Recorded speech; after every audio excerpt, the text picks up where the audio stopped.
নমস্কার বন্ধুরা, আমার এই কিচেনে সবাইকে স্বাগত জানিয়ে আমি আবারও একটি রেসিপি শেয়ার করতে এসেছি। আজকের রেসিপিটা সম্পূর্ণ অন্যরকম। এটা দেখে বুঝতে পারছেন এটা কী শাক? এটাকে বলে আমরুল শাক। এই শাকগুলো খেতে একটু টক। আমি এই আমরুল শাকগুলোকে ধুয়ে বেছে পরিষ্কার করে নিয়েছি। এখানে নিয়েছি একটা পেঁয়াজ কুচি আর 5টা কাঁচা লঙ্কা, আর নিয়েছি আলুগুলোকে ঠিক এইভাবে ছোট ছোট করে কেটে নিতে হবে। আমি এখানে কড়াই বসিয়ে দিয়েছি। এবার আমি এখানে দিয়ে দেব সাদা তেল।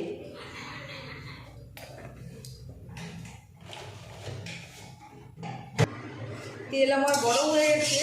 এখানে আমি ফোড়নের জন্য দিয়ে দেবো একটা তেজপাতা, শুকনো লঙ্কা, গোটা জোয়ান আর জিরে। এবার আমি এর মধ্যে দিয়ে দেবো কেটে রাখা আলু।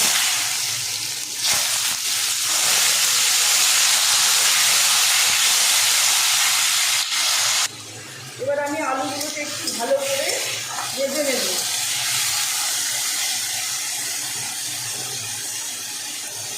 এখন আমি এর মধ্যে দিয়ে দেবো একটু হলুদ।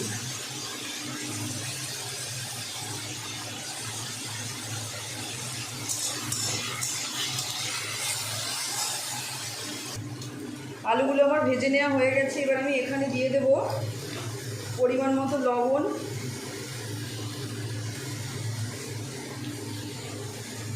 আর দিয়ে দেব জিরের গুঁড়ো।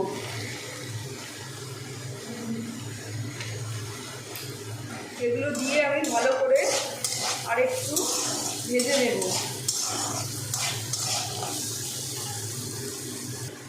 দেখুন এগুলো আমার ভালো করে ভেজে নেওয়া হয়ে গেছে। এবার আমি এখানে সামান্য একটু জল দিয়ে দেব।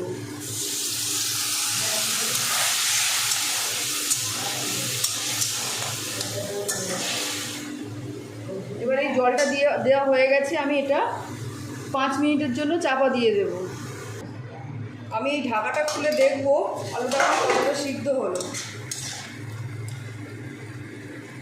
আলুটা একেবারেই সিদ্ধ হয়ে গেছে। এখন আমি এর মধ্যে দিয়ে দেব এই শাকগুলো।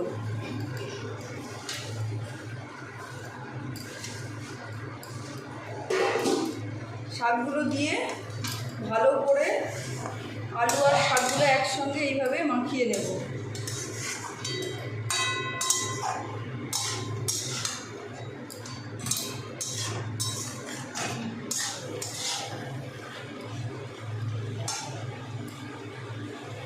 এবার আমি এর মধ্যে দিয়ে দেব কাঁচা লঙ্কা,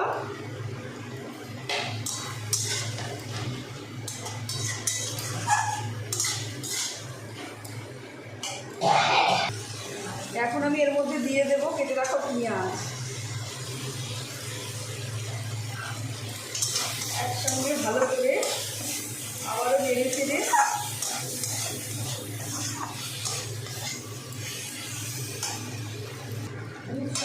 দেখুন একসঙ্গে সব কিছু ঘেটে কি সুন্দর হয়ে গেছে। এবার আমি এটা একটা পাত্রে নামিয়ে নেব। এটা এরকমই শুকনো শুকনোই করতে হবে। দেখুন আমরুল শাকের এই রেসিপিটি একদম আমার তৈরি। আপনারা ভাবছেন যেটা কোথায় পাবো, দেখবেন বাড়ির পাঁচিলের ধারে ধারে এগুলো হয়ে থাকে। দেখতে পুরো শুশনি শাকের মতো। এটা আপনারাও একবার হলেও বাড়িতে বানিয়ে দেখবেন কেমন লাগে। আমার এই চ্যানেলটি ছেড়ে যাবার আগে like, comment, share and subscribe করবার অনুরোধ রইল।